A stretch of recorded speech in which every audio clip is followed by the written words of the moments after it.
చిటికెలు ఎవ్వరివో ఏమో అటు అటు అటు అని నడకలు ఎక్కడికో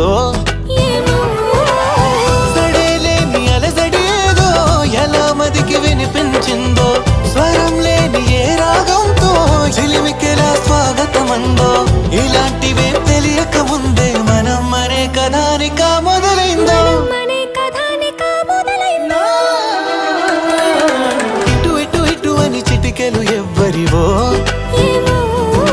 అటు అటు అటు అని నడకలు